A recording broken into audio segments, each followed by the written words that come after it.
All right, this is The Life Worth Living. I'm your host, Callan, and I'm here today with John Marrable. So, John's a really interesting guy, and I'm blessed to have him on this podcast. He's a martial artist. He's a really high-level table tennis player.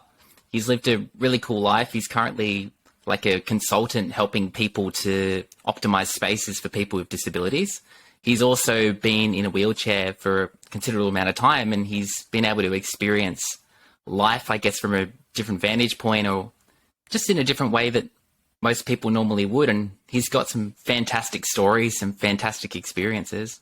So yeah, really blessed to have you on here, John. Oh, It's an thanks, guys. honor.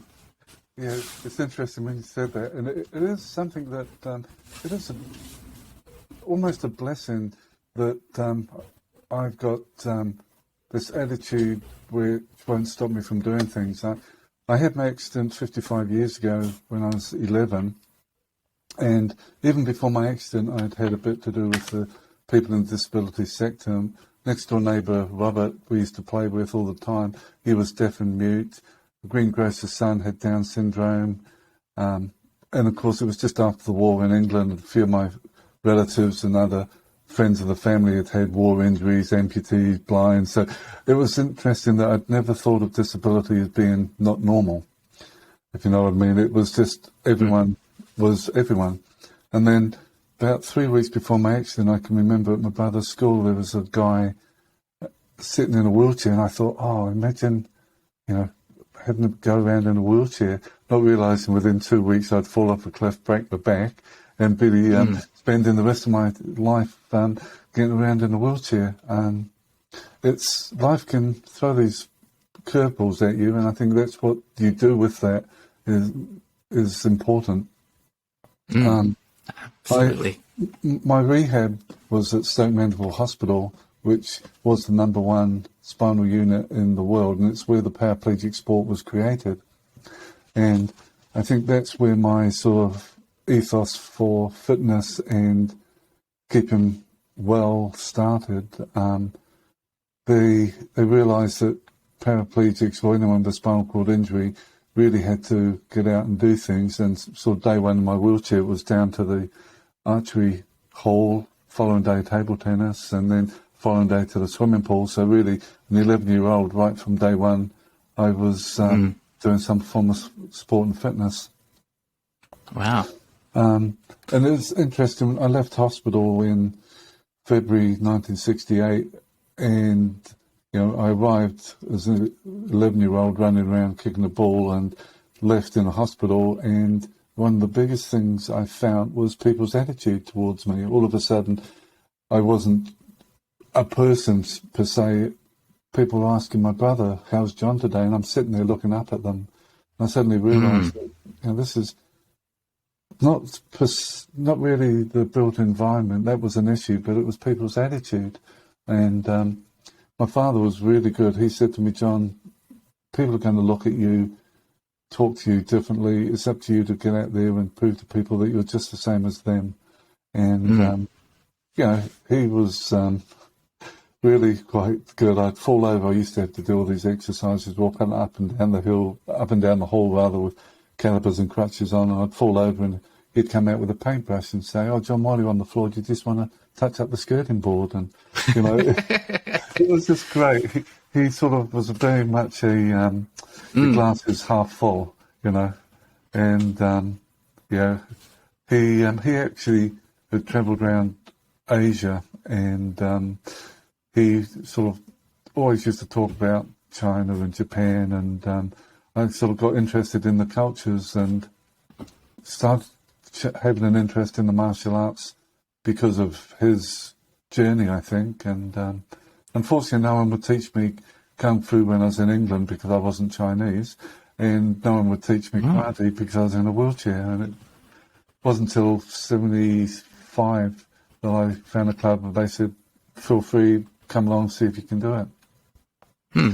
And what I love about it is it's that mind over matter attitude, because it's so easy to think, "Oh, today's too hard, I'm not going to do something." Yeah. Absolutely. Karate has been a journey that has made me confident enough to do things. And I think because of that, people see me now and not my wheelchair, and that's the big difference. I can go around with people and they suddenly say, "Why is your attitude different to Peter?" And I think that's the thing, is so many people in a wheelchair or with a disability can see things negatively because they've had bad experiences, whereas I look at experience and think, how can I improve it? And you mentioned my job. I am an access advisor and educator, and my role is to help people make the built environment a little bit more friendly for people with disabilities. I sometimes say I sound a little bit like Liam Neeson from Taken. I've got all these skills I've acquired over a number of years, but that's skills to negotiate a wheelchair-friendly world. And it's interesting, in New Zealand we've got two sort of health systems per se. One is the ACC, which is like an insurance policy type of scheme, that if someone has an accident, they will possibly go on ACC, and they've got all this support system in place and learn rehabilitation skills. But if someone was born with a disability, they may not get the same level of rehabilitation or learn skills. And last year, a friend of mine in a wheelchair, they've been in a wheelchair since birth, they saw me tip my wheelchair on the back wheels to move out of someone's way, and they said, "Oh, wish I could do that." And so I showed them how to do it. Unfortunately, they didn't keep it up because they were going along the street, a car had blocked the pavement, so the only way for them to go down onto the road was bounce down the curb. Unfortunately, they didn't have the skills or hadn't kept it up. They tipped out their wheelchair and ended up injuring themselves, which is unfortunate. And little things like that, and I find it, I love being able to empower people with these skills. Yeah, it'd be tremendously powerful. And I guess like a wheelchair would be a tool, like something that you could learn how to utilize. Like I know John through martial arts, and I've seen how you utilize it just as an extension of your body. And and that's what it is. The wheelchair enables me to get around and do things that I want to do. When I came out of hospital, the only transport I could use beside a car, I couldn't use buses. To get on a train, the only carriage I could get on was the guards van. And as an 11-year-old, it was great, and that's the thing, is I try and look at things and turn it into a positive. And I could have thought, I couldn't travel with my family, my mum and sister and brother were in the carriages, but I was in the guards van, and this is great. How many people get to travel on a train in a guards van? You go to Edinburgh Castle, and you have to go up the cobblestones, which is not wheelchair friendly. So what they do is have an army version of a golf cart, and you pop in there, and they put your wheelchair in the back, and you go into the army personnel, no public area, and you see all these things that Joe Public doesn't get to see. And you get a lot of disabled, rightly so, saying we should be allowed in the front. And I'm saying, no, not always. We get to see places that Joe Public don't normally get to see, So next time we travel, we'll make sure we go in the back entrance and we can get to experience stuff that a lot of people don't. Yeah, definitely. Yeah, you get a different viewpoint. Oh, definitely. I mean, yes, it can be degrading sometimes, the fact that you have to go in the back way, and then they have to move all the bits and pieces. Invariably, there's the beer kegs that block in the way, because if you go to a restaurant, you have to go maybe in the back way. But to me, if the surface in the restaurant or the bar or the cafe is excellent, I don't mind going in there. It's the experience. Yeah. No, that makes a lot of sense. Yeah. I can relate to a different perspective from what you've got. Like, if people don't know, listening to this, I'm legally blind, which has had its own challenges as I grew up. And same sort of thing. Like there's just some things, like I can't legally drive a car. I can't see fast moving objects. Like just, I need to wear sunglasses outside. So it's just, it's a different viewpoint. And the same as John, I think it'd be really easy to look at the glass as half full and to judge it and feel bad that I can't do something that maybe somebody else can do. But at the same time, I mean, it's a choice. For me, I don't know. Have you ever studied any Stoicism or anything like that? No, I haven't. So It's essentially like it's a philosophy based around being able to control your emotions, being able to sort of manipulate them and think positively and all this. But the one that I've always sort of developed is there's no point wasting emotional energy on things you can't control. That's sort of always been mine. it's really, I think, is what we learn in the martial arts or through our training is, that mind over matter. And why waste time? As you said, we can't control it, so why waste all that energy? Let's pull it into something we can control. And Exactly. I see so many people who focus on what they can't do instead of spending that time and energy on what they can do. Yeah, exactly. One of my biggest bugbears is technology and how slow it is. So it's quite good. I'll turn my laptop on and it might decide it's going to do its upgrade. So what I'll do is I've got all my weights and bands and resistant equipment beside me, so I'm actually having to work out while I'm waiting for the computer to do its upgrade. Yeah, that's awesome. And I think that's the thing, is looking at ways you can efficiently use your energy to do what you want. Yeah. Yeah, absolutely. I mean, I've sort of, for the same thing, like another analogy I use is a game of cards. It's like you're playing poker or something. Like you're given a hand, so you've got no control over what the hand is, but you can pick how to play it. You can pick how to most effectively utilize it.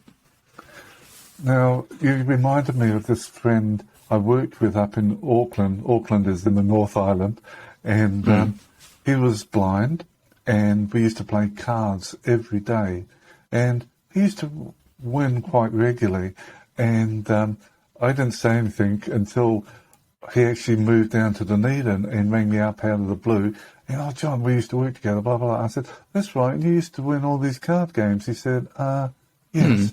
I said, "Unfortunately, no one realised that they were actually braille in the corner, and you could actually..." "How did you know?" I actually had a friend in England who taught me this trick, It was just wonderful, we weren't playing for money or anything, but, everyone thought it was great how he always, they knew he could read some way the cards, but they didn't actually realise where the braille was. And, it was a nice little trick. So, I do not trust blind card players anymore, because when you're dealing, you can feel what you're dealing out. No, it was good. It was just nice. It was a great way to just turn the negative into a positive, Yeah, totally. I've heard people in professional card games sort of scent some cards with different perfumes. Oh, okay. Yeah. I've heard that's a thing before, so they can pick a card up and it has a slight scent of something. Yeah. Like there's all these. Yeah, there's ways of things. I mean, I used to like studying conjuring with magic when I was a boy. The card tricks was good. I think what it was again that, I was picked on before my accident because I had big ears, I had glasses, I had a lisp and things like that. And then I had my accident. I went to a different school and I was picked on because I was in a wheelchair. And, it was something I thought, well, how can I get people to stop picking on me? And it was a little bit of bullying. I would, talk to them or try them to understand, hey, look, don't pick on me type of thing.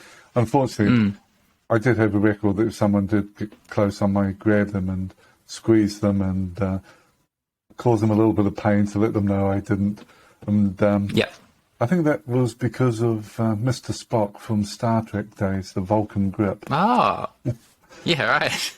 It was naughty of me, but it was funny because people would, oh, sorry, stop doing that, John. I said, now look, while I'm here, and I would sort of maybe produce a table tennis ball from their ear or something, and then, it was a good way of diffusing the bullying and things like that.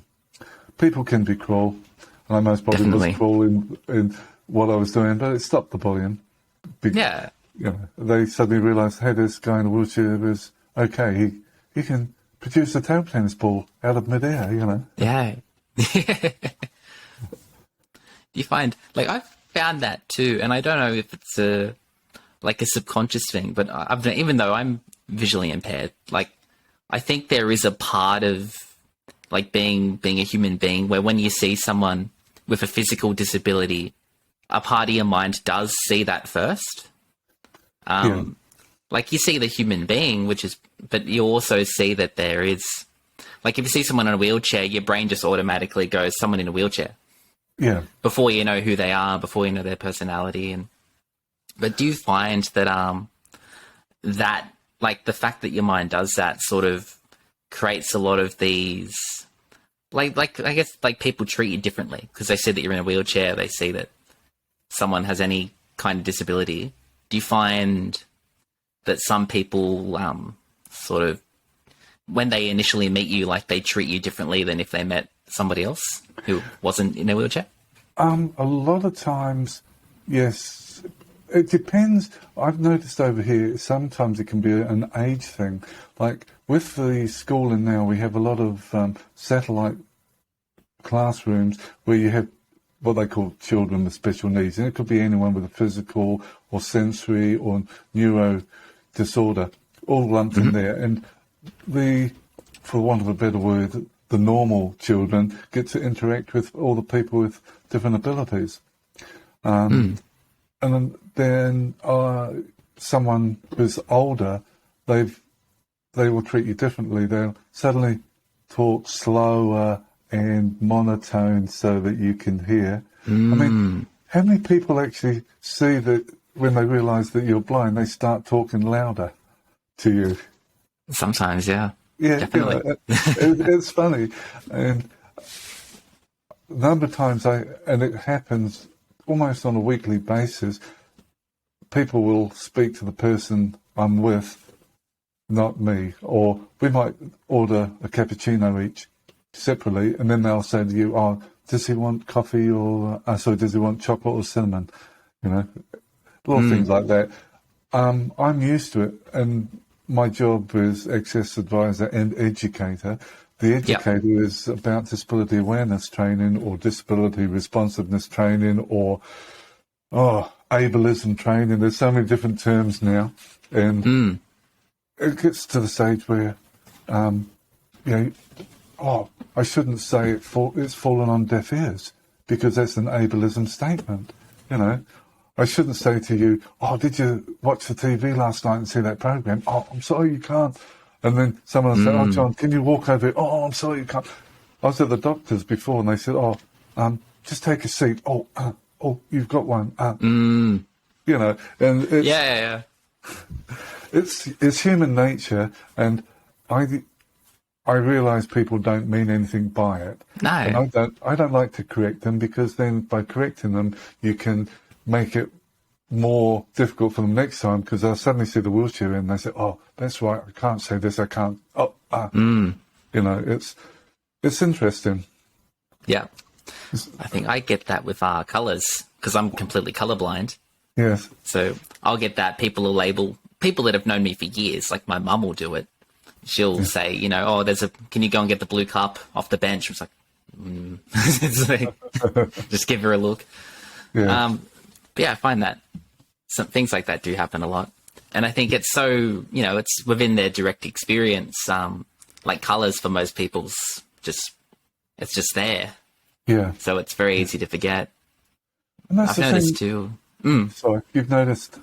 Oh, sorry. Yeah, I've noticed too that with mine, because it's not as, I guess, physically clear as being in a wheelchair, that I am disabled. And I'm not completely blind, so I can still move around and all the rest of it. But I've found that there can be someone that I've known for days or weeks or however long, and for whatever reason, they just haven't picked it up. Like, I've got shaky eyes and I squint and stuff, but for whatever reason, they just haven't found out.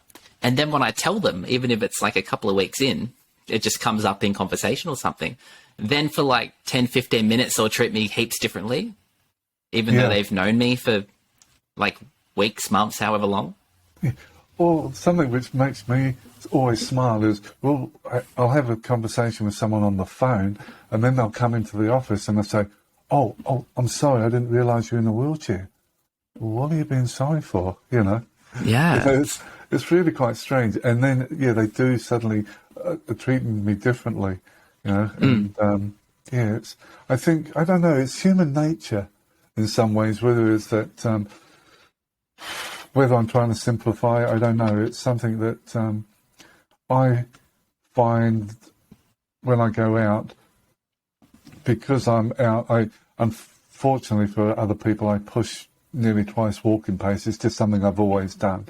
And people don't treat me like a normal person in a wheelchair per se, because I'm just doing something a little bit different, you know. Whereas, the other week when I said there was 30 of us at a conference, there was a ramp, and the ramp was only about 900 mil wide.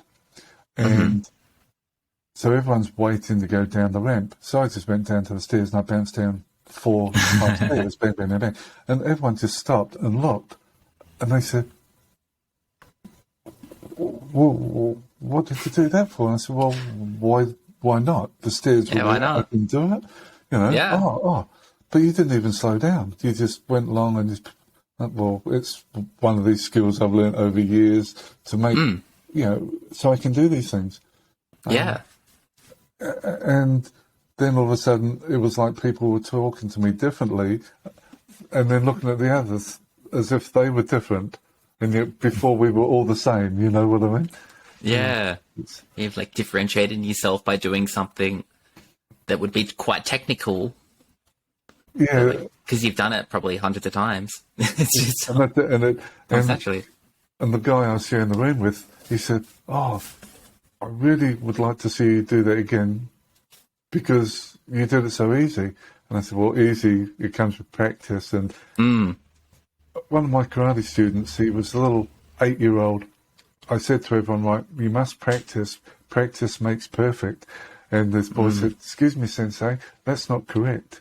And I said, tell me why. And he says, my dad says, perfect practice makes perfect. And I said, correct. So that's how I always use, you know, because we can do something, if we do it wrong, and we keep doing it wrong, it becomes habit. Yeah. Oh, totally. Yeah. Especially in something like karate, it'd be so hard to unlearn something if you'd practiced it wrong. And unfortunately, quite often we do. I know myself, and then I look in the mirror and I think, oh no. So I work. And of course, if you get tired, muscle memory kicks in really bad. Yeah, totally. I've got a sign in my club. It is Shoshin, which is beginner's mind. I tell my students every time we're doing something, engage beginner's mind. So think about it. When you're doing the technique, whether it's kick, punch, block, think about it. Just don't react. Are you engaging your muscles correctly? Are you standing correctly? Are you on balance? Are you breathing? And that's the biggest thing. People don't breathe. No. That's like the fundamental, like Sanshin, which people don't know about, but it's the fundamental kata of Goju-Ryu, system of karate. But it's all about the breath, posture, breath, and mindset. Yeah. But it's like in the bedrock, isn't it? Well, I was reading something just the other day that someone almost just discovered that deep breathing is very healthy because it lowers your blood pressure, it invigorates your system, your lungs. I think, well, we've been doing that since, you know, karate came out of India or wherever people want to believe it came from, you know. Yeah, forever, really. How was it Buddha the monk was getting everyone to do yogas, and you know, so it's just an incredible. And I say to people when I'm talking to them, I say, okay, now I want you to stand up. Okay, now sit back down. Now tell me, did you hold your breath or did you breathe out or what did you do? And they'll do it again. I actually held my breath. I said, well, now this time, physically breathe out as you do it. And you see them say, oh, that's easier, And then I'll say to them, now do it again. But instead of thinking that you're pushing yourself up, actually think you're pushing into the floor. You're pushing the floor away. And actually breathe up. And you'll see them again. That's great. But you're in a wheelchair. How do you know these things? And it's, from memory. And the good thing is I've seen top karate masters like Higano Sensei, Nakamura Sensei, Bhakti Sensei, Sensei Joe Rose. The list goes on. And so I look and I see how it should be done. And then, of course, I haven't been practicing my own version and developing bad habits. So, Yeah. I use the same thing when I lift myself out of the wheelchair. I don't think about lifting my body up. I think about pushing my wheelchair away from me. And it's so much easier. And totally. It's, again, through Sanchin training and breathing. And... Yeah, I never thought about it, but I definitely do it. Yeah. Oh, you do. Doesn't everyone do that? Yeah. The number of people who'll drop something and then they'll hold their breath as they bend down to pick it up. Yeah. Instead of breathing out as you bend to pick it up. Yeah, and they'll bend their spine instead of their legs. Yeah. They won't use their knees or their quads or nothing. They just... Oh, and that's the thing. And then they'll cook something. We had a bend your knees campaign many, many years ago. And it was people would just bend down to pick something so light, but because they're using their back like a crane, bang, they do damage. Yeah, I was at a gym a couple of months ago, and I saw a guy pick up like a 20-kilo plate, and he's bent down spine, and he's twisted his spine, which that's the worst thing you can possibly do. And he's grabbed the plate and he's twisted, and then he's gone up on like this angle. It's just a disaster waiting to happen. That lack of understanding of movement. Yeah, and I think Stanchin teaches us that body alignment, body awareness, which I think gives us the advantage. And fully. Yeah. I haven't read it yet. I've got this book sitting on the bookshelf. That is good book. Yeah, I've been gradually chipping my way through it, but So yeah, that book, Sanchin, by Sensei Mystery from India. Yeah. Yeah. I saw him. First time I saw him, I think, was 1981 in Okinawa, and he did some yoga movements with his stomach where the muscles go rippled vertically and horizontally and almost tie themselves in a pretzel.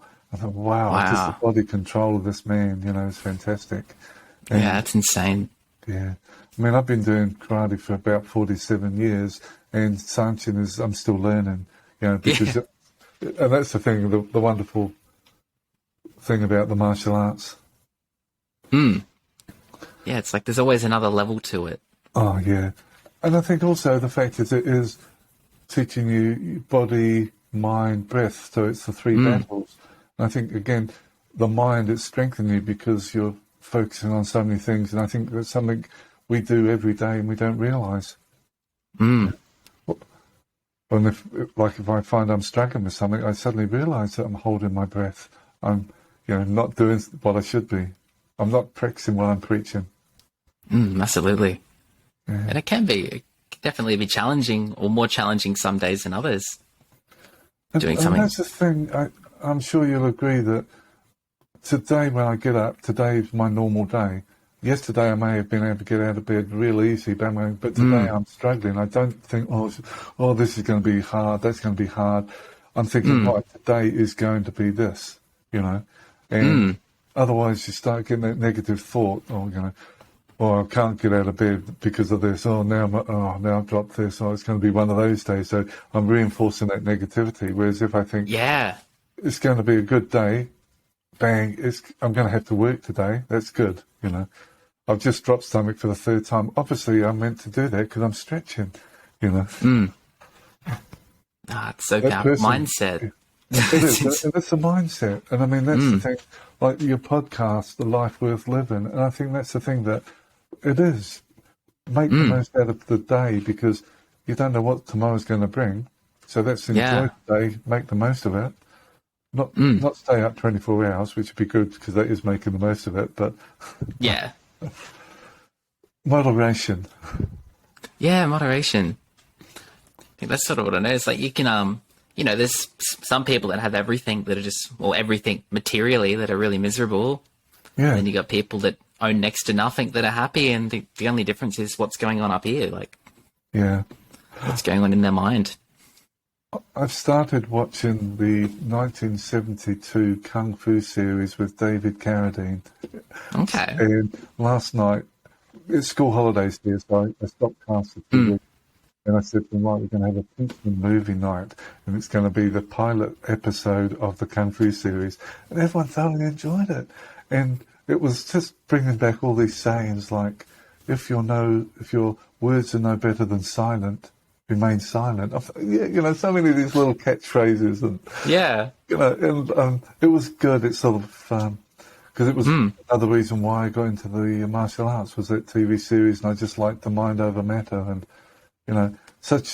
it's fictional, but based on the Shaolin monks and everything. But so much of the philosophy can be used today. Yeah. Yeah, totally. It's timeless. Yeah, and I think that's it. So often people, as you said, can have everything, and yet they're the most unhappiest person in the world, where someone with hardly any worldly possessions can be the happiest. Yeah. And they will give you the shirt off, you give you their shirt, off their back just to help you, Yeah, if they think you need it more. Yeah. Absolutely. I've had experiences like traveling the world and stuff where I've met people that have helped me in whatever way that have next to nothing. And it's a very humbling experience. I remember I was in Bali, I was like 15 with my parents, and some guy my parents knew invited us over to his place for like dinner. And he lived in basically, like a little Indonesian village, and they all slept. There's like 5, 6 of them slept in the same room, but they're inviting us over for dinner. So, and that's it. It's like amazing. Beautiful generosity. My last time I was in Hong Kong, makes it sound like I've been there often. I think I've only been there 3 times. A typhoon was coming and the weather turned really nasty. And it was amazing how I'm at the traffic lights, people were sharing their umbrellas with me. And, it was no problem. And, people were just going out of their way, I thought, to be friendly. But then I was talking to someone who lives there and they said, no, that is their culture. Happy to share, make you feel comfortable. And 2 days later, I went to Disneyland or Disney World in Hong Kong. It was so hot, and people were sharing their sun umbrellas when we were in the queue, And it was, to me, I thought, and it could be, again, that sort of perception that, I'm going to this country and they're so busy, everyone's jostling and things like that, but that's their culture, It's just beautiful people. Absolutely. Yeah, I remember when I was in Tokyo, I got lost, and there was a gentleman sitting on the side selling papers, and I asked him for directions. He got up and he led me 2 blocks to the hotel and went back. So the following day I found him and I gave him a little Kiwi souvenir from New Zealand just to thank him, because he didn't want to do that, And I thought, again, there's some lovely people out there. Yeah, definitely. I know. I'm even going to there's a gashiku here in March, like a gashiku, if you don't know, it's like a national or international karate event where heaps of people get together and train together. Usually they'll fly an instructor over. But I couldn't get there, like the guy I was getting a lift with and not driving. This was in Goulburn, so about 5 hours from where I live in Newcastle. He got COVID, or he got diagnosed with COVID like the day that we were going. And I had work, so I basically had no way there. And I had a mate that I booked a flight. I had a mate that drove me to the airport, just out of being a good bloke. And then I flew there and I organised with Sensei Sam to stay with one of his students that I could stay with him So then I ended up staying in Canberra with one of his students that I barely knew, and then got to live with them to Goulburn. It's just like incredible, the hospitality of some people. Yeah, I think that's it. And I think that's the thing with our sort of karate.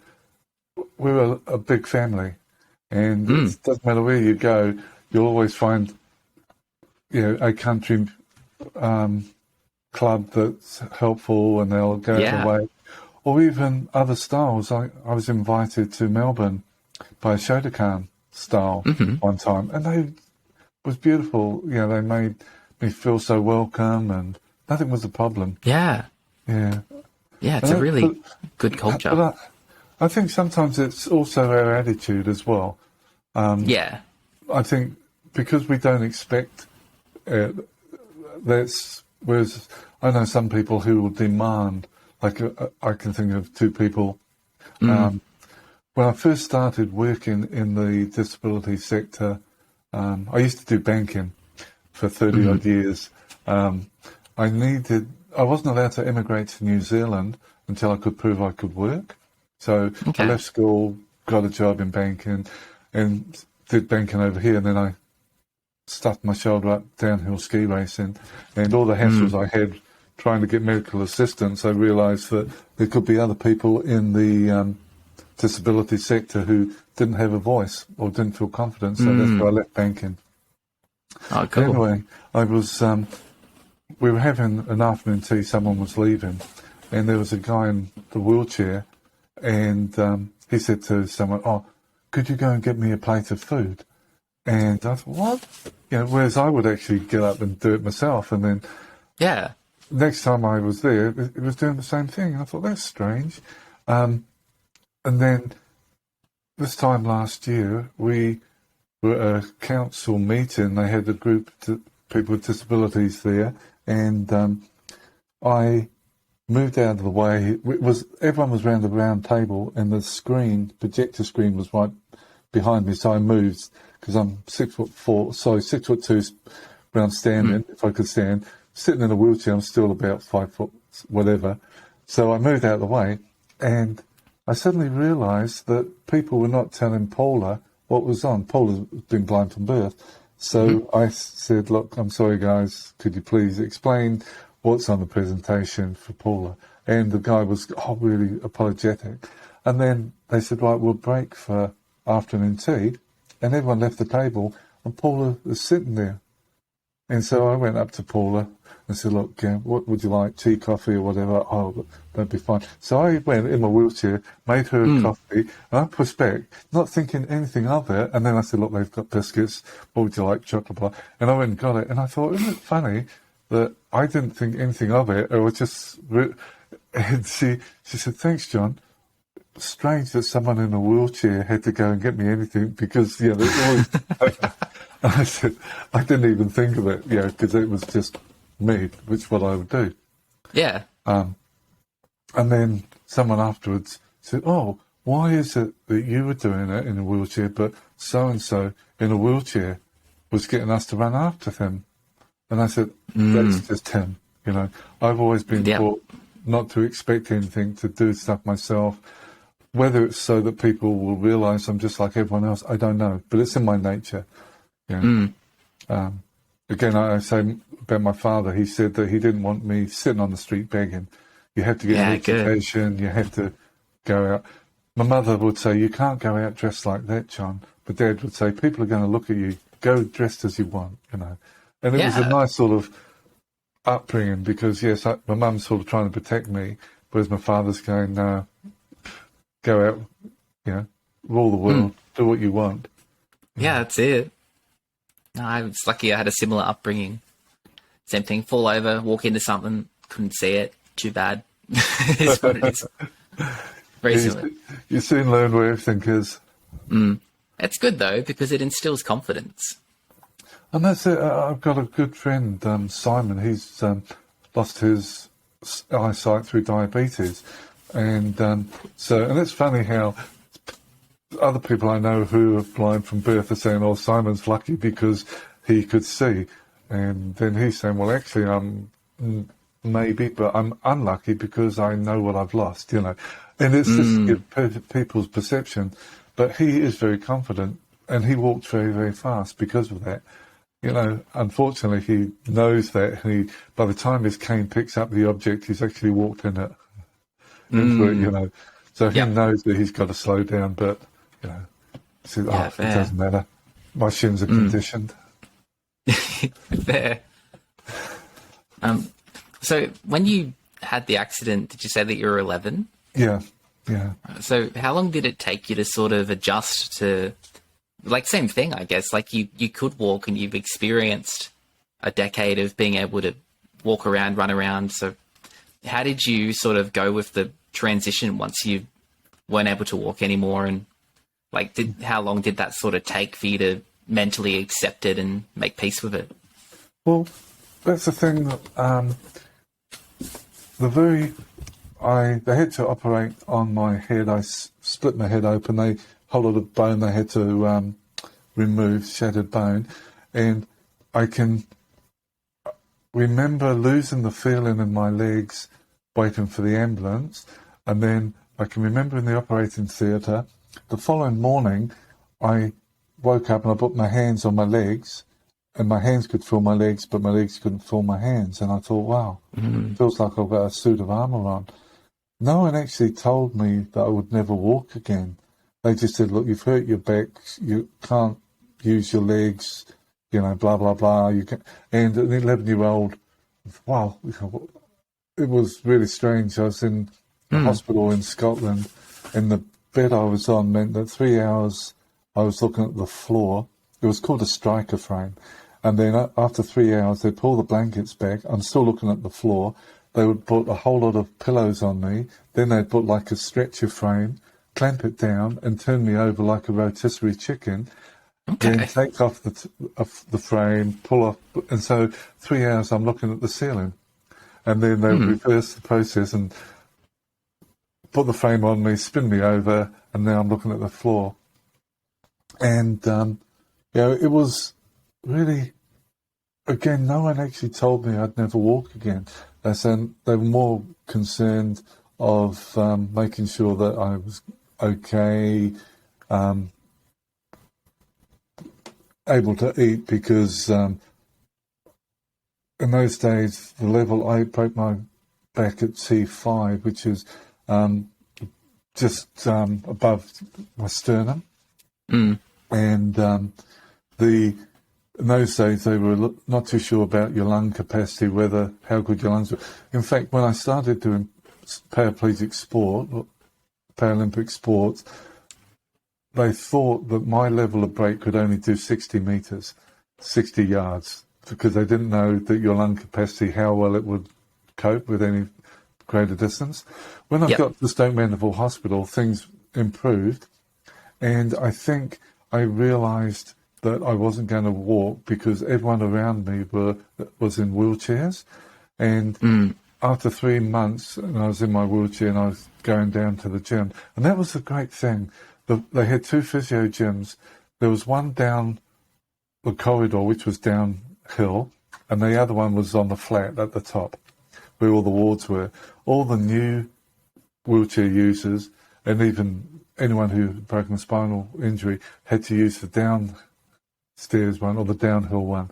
And I can remember the first day I was pushing back to the ward up this hill, some guy in his wheelchair overtook me, stopped, turned around and said, "It gets easier," and then he took off. And I'm thinking, wow, that's good. And it was like the kick up the bum.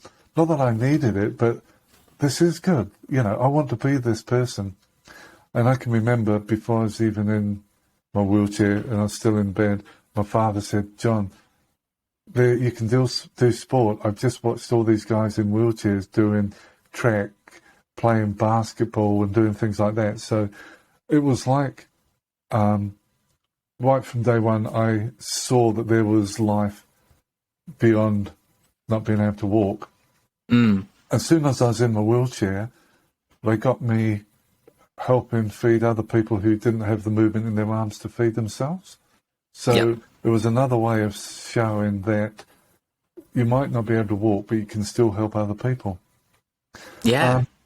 The para sport started really way back at the end of the Second World War.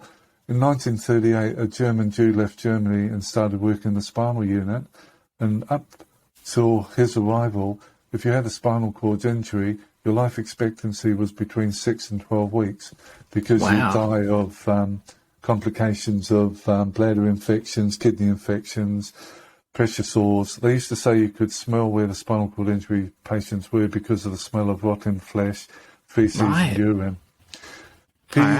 You know, and this is where I say I'm lucky because this is where the paraplegic sport started. He said that he believed that if he got the patients starting to do some form of sport or recreation, they would have this drive to get out of bed and want to do things.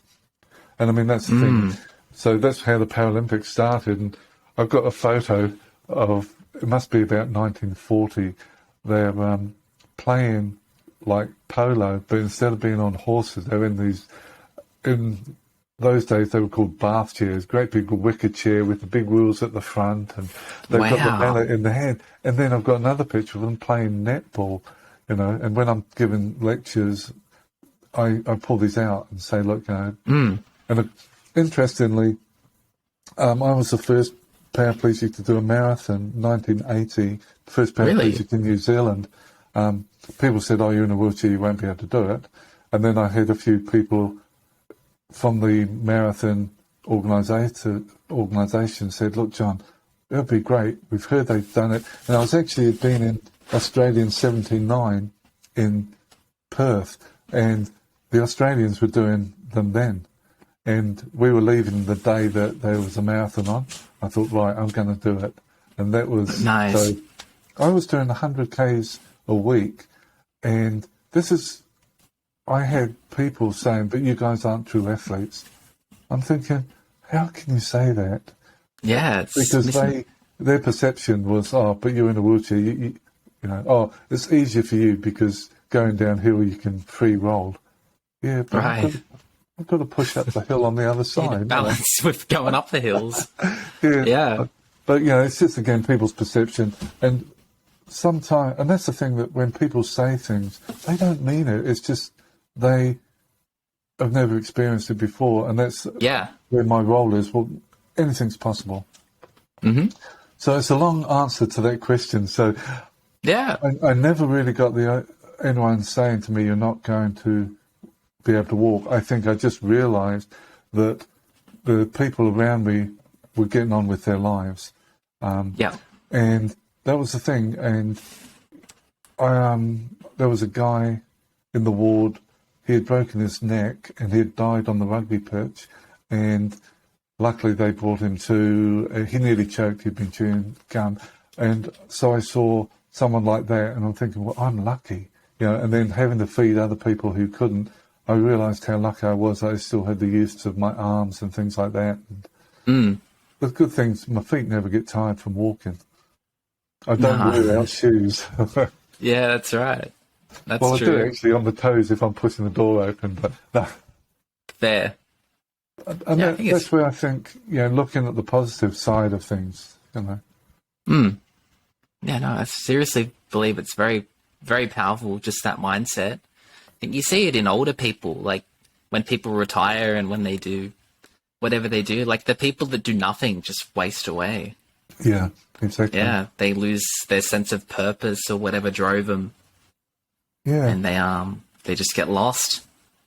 And I think that's the thing, that sometimes people believe I want to say hype, but that's the wrong word, but you know, that, oh, you're now 60 or you're 70, or should you still be playing golf at 80, or should you still be running half marathons or marathons at 80, you know?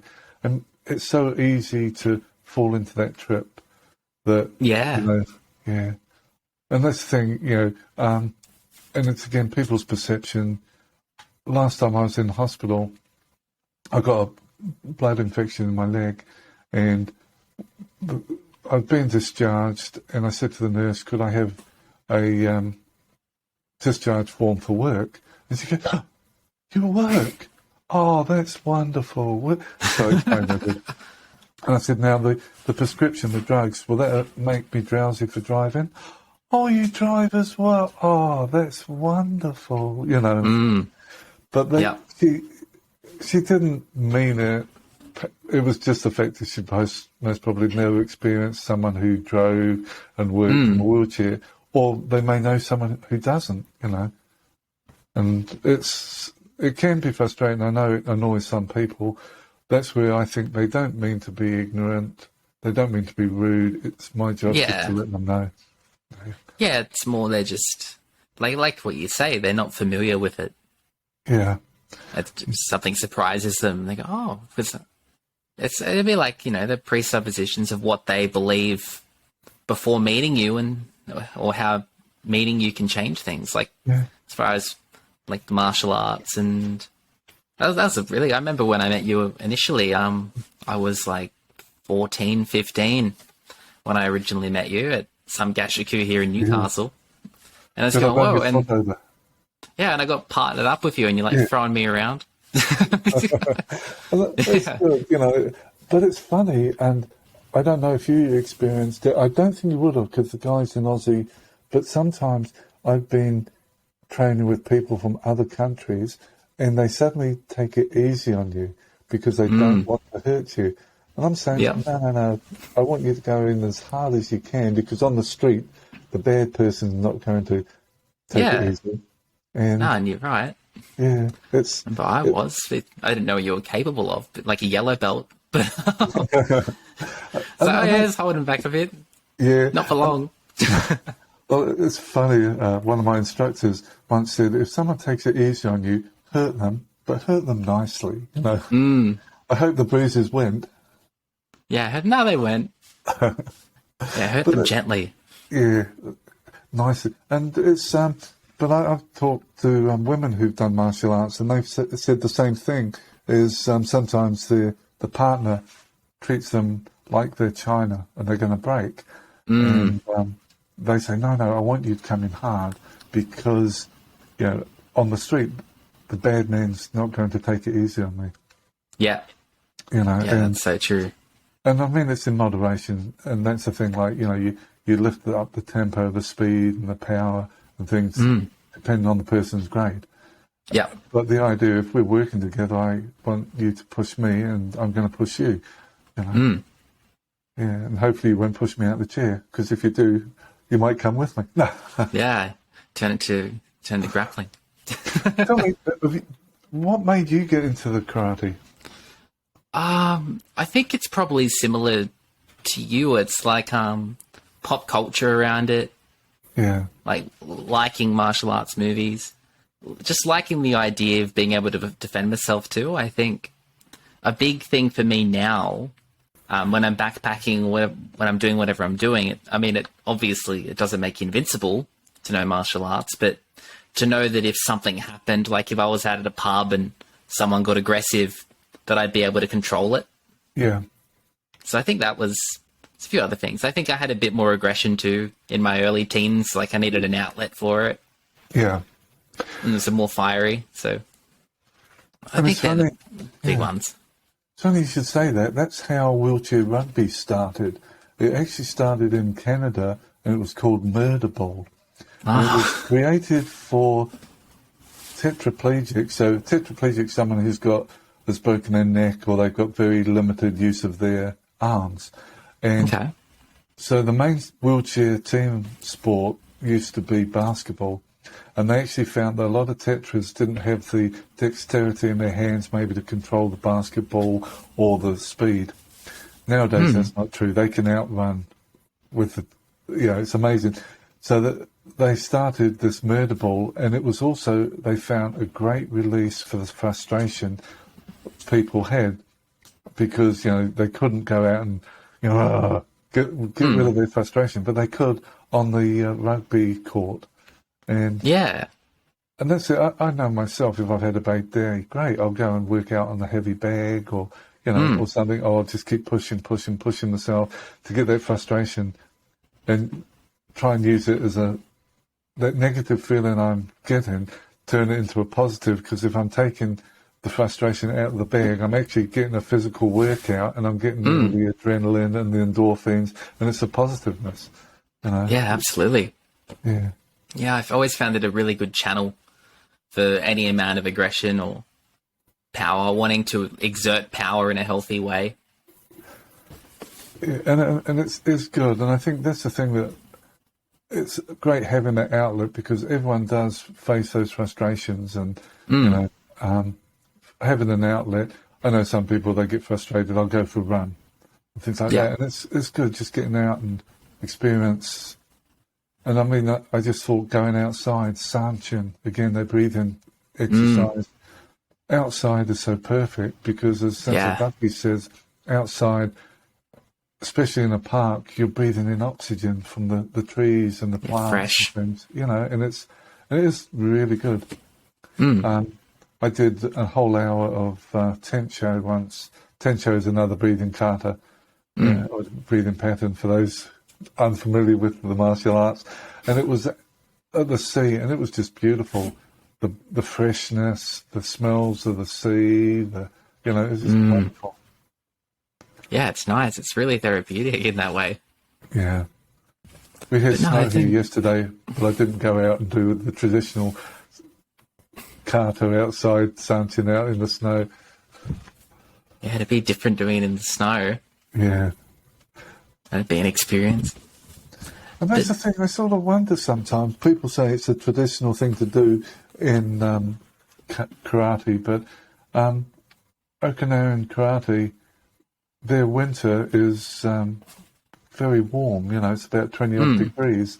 And you sort of wonder why, maybe they've got the odd waterfall we could do it under. Yeah, possibly. Yeah. That'd be interesting too. I've never done it under a waterfall, but it'd be fascinating. I've meditated under one. You have? Oh. But I've never done Sanchin under one. Yeah, it's good. It's because really, Sanchin is just meditation with movement, really. Yeah, it really is.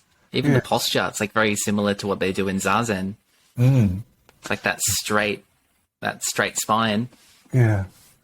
Tomorrow morning you should try it. Turn the shower, once you've done your ordinary shower, turn it onto cold and do Sanchin underneath it. And then message me, thanks, John. Be an interesting start to the day, that's for sure. Well, I took up Reiki, and it's the holistic energy healing. And I took it up because of Higan Sensei. Higan Sensei is their Grand Master, the head of our style. And anyway, he had been in New Zealand, and he had this gentleman with him who was a holistic teacher, and he was asking me about my accident, and then he said, while you're answering me, have your hands nicely relaxed and have the fingertips about 10, 15 mil away apart. And then so I told him about my accident, and then he was talking to me, and he said, now, what do your fingers feel like? And I said, they're tingling. He said, right, imagine you've got like a cloud between your palms, and then you're stretching the cloud as you bring your hands apart and then push them together, like you're almost playing an accordion type music. And I was doing that. I thought, wow, this is fantastic. And as I'm doing it now, I can actually feel the energy. And he said, what do you feel? I said, well, my hands are getting more tingly, blah, blah, blah. And then he said, when you get home, get your wife to circle her hand behind your back. And then he's standing behind me, and he said, you've got an issue down lower. And I thought, how does he know that? And he could actually sense I had a prolapsed disc. And then I felt the heat of his hand go right through my body. Higan Sensei saw this, and he said, what was going on? And he said, that's good. We're always using our own energy to do things. We should learn to use universal energy. Following day in the local newspaper, Reiki, universal energy, open night. Wow. So I went along, and I've been doing Reiki ever since.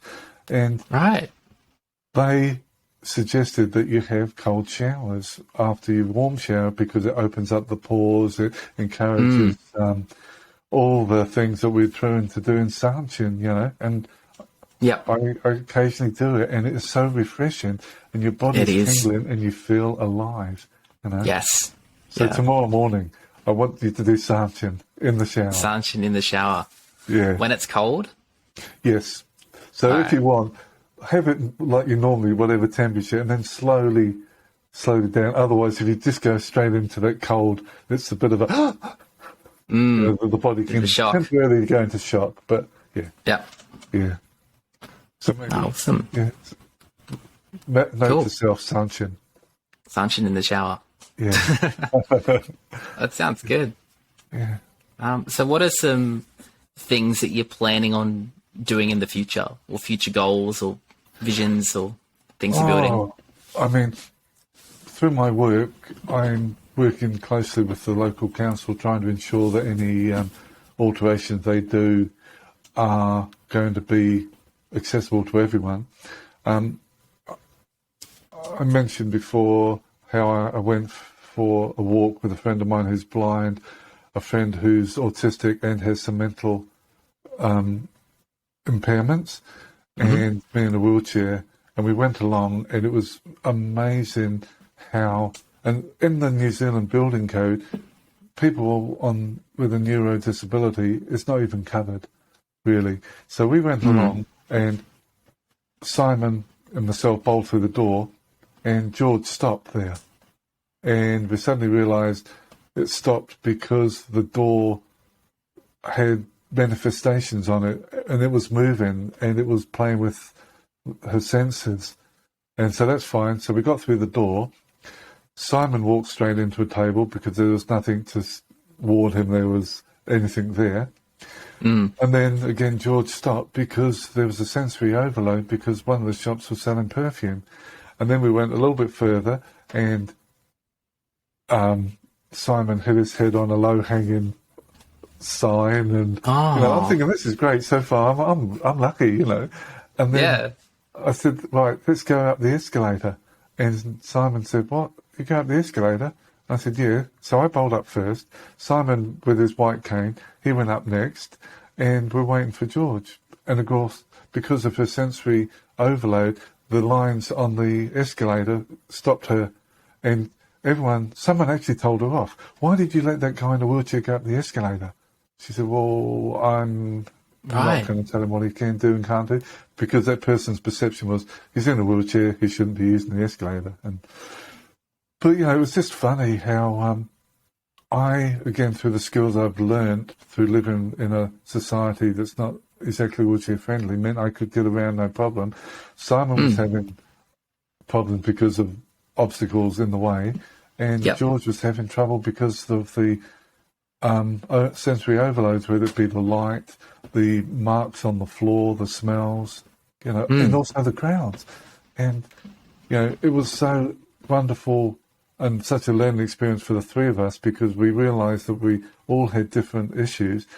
And so we get together and we say to the council, right, you're doing this, but that's great. The paving stones there look very good, and you're going to have that rough section there, the delineation strip, so someone with a cane will be able to feel it and know they're going in the right direction.